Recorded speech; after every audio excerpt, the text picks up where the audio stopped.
Shalom. This is the brother Thon about Adawam coming at you another lesson through the spirit and power Yahweh Shemal Shai. But first and foremost, as always, I want to start by giving all praises and glorifications to Yahweh, Bahasham, Yahweh Shai, Bahashem, Kakodash, the bonus to the apostles and elders, a great minister and will.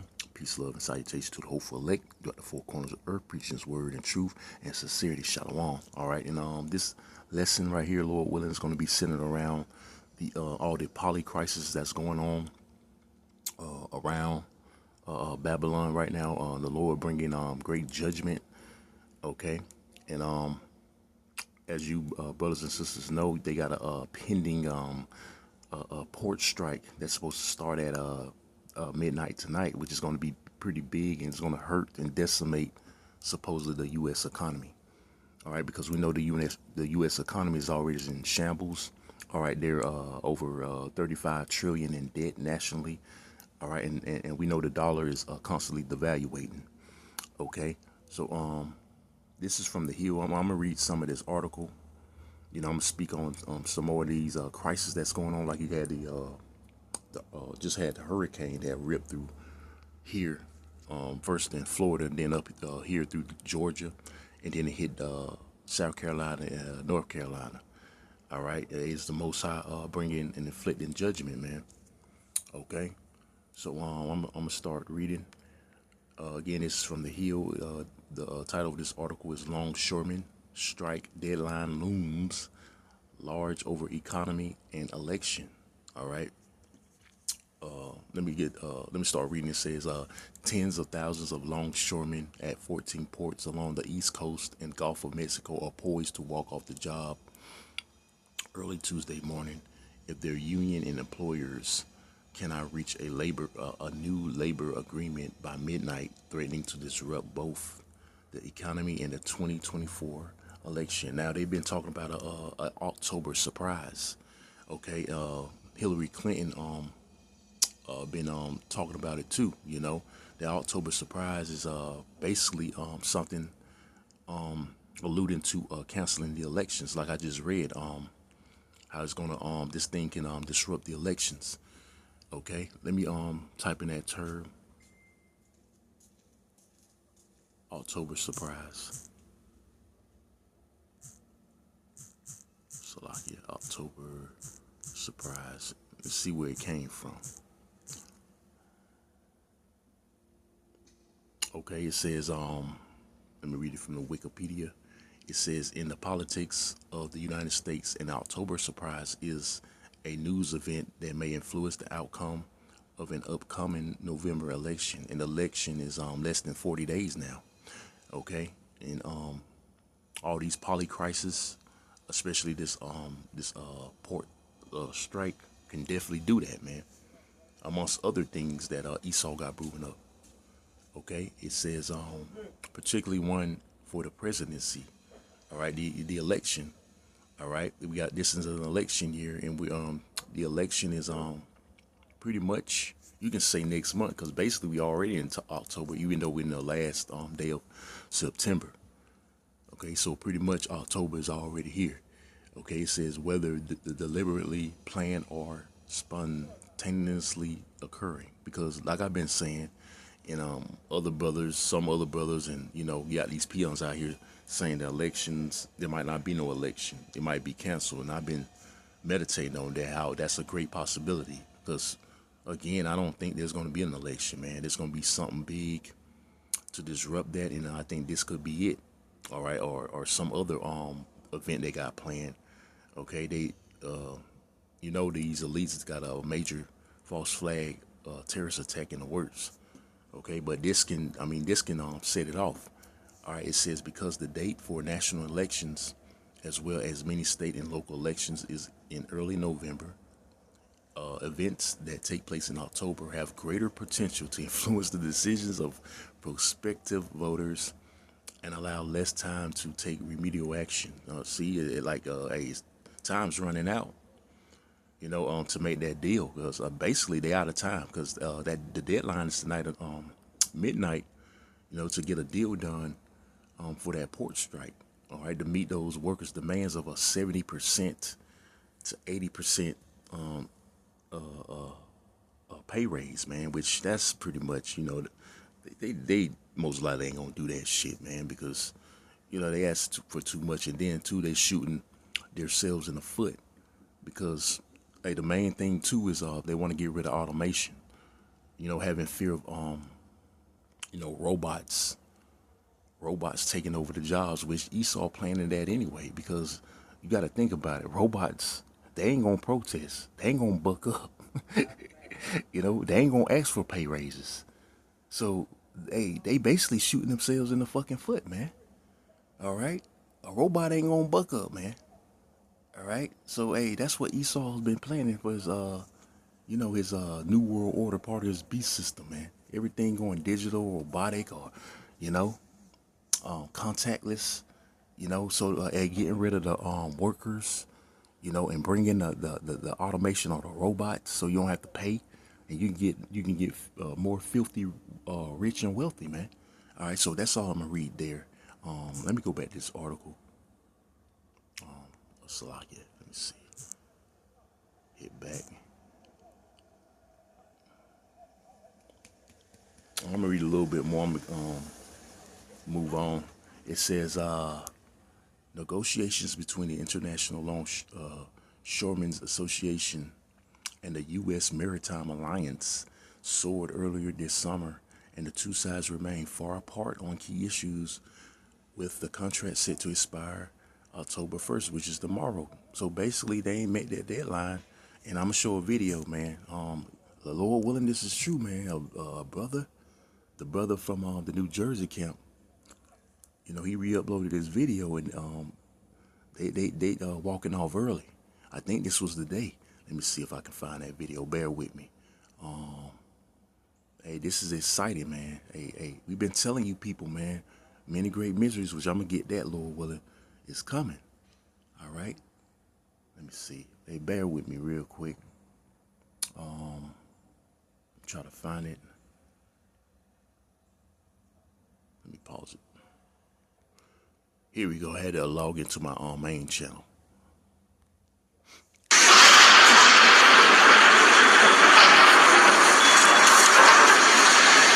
If you are a teacher, punch out, grab your stuff, go home. Let's get out of here. We are officially on strike. Let's go. Punch out, let's go. We are officially on strike. What about their feelings? Who are we? Who are we? Who are we? Who are we? No contract. No contract. No contract. No contract. No contract. No contract. No contract.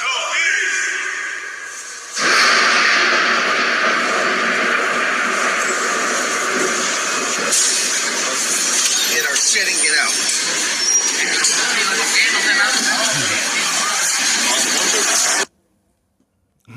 So hey, they wasn't bluffing, man. You heard that guy said gonna get our shit and get out, man. All right, so hey, shit about to get real, man. Shit's about to get real. Hey, like I mentioned, that hurricane, they just had that hurricane rip through the southeastern part of Babylon, man. All right, and this is adding fuel to the fire. Okay, this is adding major fuel to the fire, man. So they can't get no ports, they can't get no supplies in, man. It's a done deal for this place, man. All right, it's a done deal. You had Trump come down here in Valdosta today, Valdosta, Georgia, because this is where me and the brothers reside. All right, yeah, it came down to check out the area, see the decimation, because this place is fucked up, man. Hey, the Lord did a number on this town, man. He did a number, man. It's just part of the judgment. That hurricane, all right, was part of the judgments of the Lord. Okay, and from what I understand, they're supposed to have like 3 more hurricanes coming through that forming in the Atlantic as we speak. All right, so the Most High ain't done with this damn place, man. He ain't done with Babylon, man. With these natural disasters, these earthquakes, And not to mention all these immigrants that's over here, they about to get ready to get activated, man. So you people, man, you gonna be in for a world of fucking hurt, man. Let me go ahead and get some scriptures. I'm sign off, man. Let me go ahead and get many great miseries. Let's get Second Ezra's, the 8th chapter and the 50th verse. It says, "For many great miseries shall be done to them that in the latter time," meaning the last days which we're in now, because we're in the last days of the last days, man. If you can't see that, man, you're blinded, man. You're in a deep comatose state. You're hiding under a goddamn rock, man. Okay, it says, "For many great miseries shall be done to them that in the latter time shall dwell in the world, because they have walked in great pride." And the Most High is sick of you people's effing pride, man. He's sick of you people's pride. Now he's bringing that pride low, man. You had one city in I believe North Carolina, very small town, North Carolina, get completely drowned out by that Hurricane Helena, man, which I call it the hurricane from hell. Okay, a hurricane hell. That's what I like to call it, man, because the Lord brought hell with that hurricane, man. Okay, he brought total hell and devastation. Okay, and this is all alluding to all these polycrisis and all these disasters and judgment is all alluding to the Lord bringing down this place, man, destroying Babylon, the end of bringing down this damn devil, man. Okay, which is all about. It's all about bringing down Esau, the so-called white man. Okay, because this kingdom is done, man. And now these devils, they're gonna have to make their move, and the Lord put in their spirit, all right, to make their move, because I believe that those hurricanes or that Hurricane Helena was another project of a HARP, a weaponized weather machine. Okay, and it had, the Lord could have done that himself, but he used Esau. He used the left hand. He used his left hand for destruction, man. That Alashah's spirit is about to come back in a major way, man. Which, when you go in that word Alashah, it's from the Hebrew, meaning terrible demon-like power, man. Okay, let me get another scripture. I'm about to wrap up. The King of Terrors. All right, let me type in King of Terrors, because the Most High is the King of Terrors, man. All right, and that's why it's important to fear the Lord, bro. Fear is very important. Okay, so this is let me see. Bear with me real quick. Okay, Con. Yeah, verse 11 is good too. I'm sorry, but the point is in verse 14. Okay, I'm gonna read on down. Okay, this is Job 18 and 11. It says, "Terror should make him afraid on every side," because these elites, hey, they're terrorized. They're afraid because they got to make their move. And once they make their move, hey, Yahweh Shemel Shah is gonna make his move, and they know this is all alluding to their end, their downfall. Even though they got in their back of their head, they're gonna be successful with their so-called New World Order. All right, but little do they know, the Lord has these devils in a trick bag. All right, and they're bringing the terrors. The Lord's using them to bring the terrors on the people. All right, so it says, "Terror shall make him afraid on every side, and shall drive him to his feet," because you devils gonna be brought down ultimately, man. Okay, all these things you're doing is alluding again to your downfall. It says, "His strength shall be hunger bitten, and destruction," see that? "And destruction shall be ready at his side." So destruction is prepared for these devils, man. Again, little do they know, hey, the Lord again has them in a trick bag. All right, so all these polycrisis they pulling off, and orchestrating a new world order, trying to bring in the MOTB, man. It's all bringing down their hegemony. All right, their kingdom. All right, verse 13, it says, it shall devour the strength of his skin, even the firstborn of death shall devour his strength." All right, the Lord is bringing down you devils, man. Your power structure. All right, like I said, your hegemony. Okay, he's bringing down your whole system. All right, verse 14, it says his confidence, right? Because you have confidence in your new world order, right? Okay, that's why the scriptures also say disappoint him. All right, cast down his imaginations, right? Okay, the Lord's gonna bring you devils low. He's gonna root out. He's gonna kill your confidence, kill your faith in your vain beast system, man. He's gonna greatly humble you, devils, man. It says his confidence shall be rooted out of his tabernacle, see, and it shall bring him to the king of terrors, and the king of terrors is Yahweh. All right, Yahweh by Shemal Shah, but also the Heavenly Father, Yahweh, man. Okay, remember, Allah Shaja is another name for the king of terrors, or Yahweh, the Heavenly Father, the Most High. Okay, so it's bringing you devils to the king of terrors. Hey, the Lord is visiting this place, man. Like it says in 2 Ezra, the 9th chapter. Verse 15, it says, it shall dwell in his tabernacle because it is none of his. Brimstone shall be scattered upon his habitation. And fire and brimstone is the fate for you Edomites, man.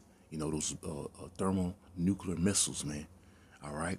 Verse 16, it says, his roots shall be dried up beneath, and above shall his branch be cut off. Right. Your posterity is not going to enjoy, all right, this hegemony, your setup much longer, man. You ain't going to have, a heritage anymore in this society. You're going to be brought down, man. Okay. And y'all are going into slavery according to the Bible. Okay. Verse 17, it says, its remembrance shall perish from the earth, because 1,000 years you're going to go into hardcore slavery, and then after that you're going to be exterminated. Okay, pursuant to but Obadiah 1:18. It says, and he shall have no name in the street. All right, you ain't gonna be able to push your names throughout the whole entire planet Earth, like it says in Psalms 49:11. Okay, his inward thought is that he shall his houses shall continue forever. He shall call the lands by their own names. And that's even these streets. Like you see the lands, a lot of these lands are named after these devils. All right, certain devils and these streets. You ain't going to be able to do that no more. So I'm going to read it again, verse 17 from the top. It says, in his remembrance, because you're going to be a forgotten memory, man. It says, his remembrance shall perish from the earth, and he shall have no name in the street. Because in the kingdom, again, you're going to be a nobody. Verse 18, it says, he shall be driven from light unto darkness and chased out of the world.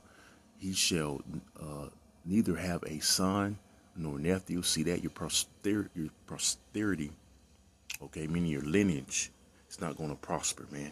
Okay, you're gonna be exterminated ultimately. Okay, even though you're gonna have sons and daughters in the kingdom to be slaves, but after that you're gonna be exterminated.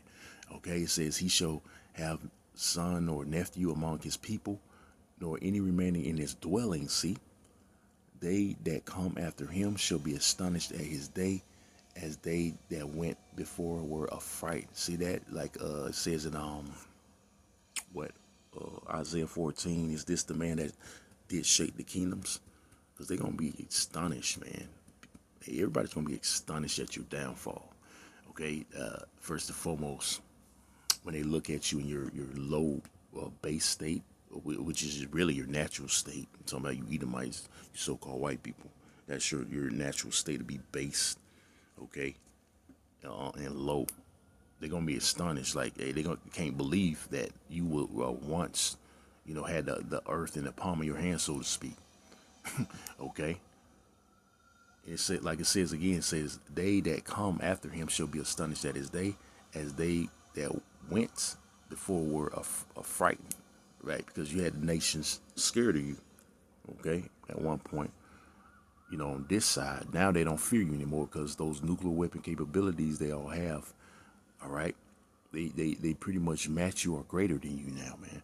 All right, and those missiles are going to be your own blessing, which is ultimately those missiles going to be your downfall, man.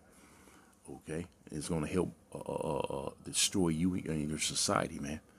All right, so yeah, I'm gonna end it off there. Hey, Esau got the Lord put in this devil's spirit to bring about his own downfall with these polycrisis. All right, and by the way, you 2/3, you're finished too, man. Okay. Because you got to come back in the kingdom. You got to come back in the kingdom right, man. You got to be destroyed on this side, and you're gonna be right again in the kingdom, man. Because y'all gonna meet y'all fate too, not just this devil. All right, and these other nations, but you too. All right, so with that, Lord willing, this was edifying. I'm signing off by saying again, all praises and glorifications goes to Yahweh, Bahasham, Yahushua, Bahasham, Kakodash, the monsters, apostles, and elders that great minister and well, peace, love, salutations to the hopeful elect, right? The four corners of earth, peace, word, and truth, and sincerity. Say Shalom and Kwame Yashala, Shalom.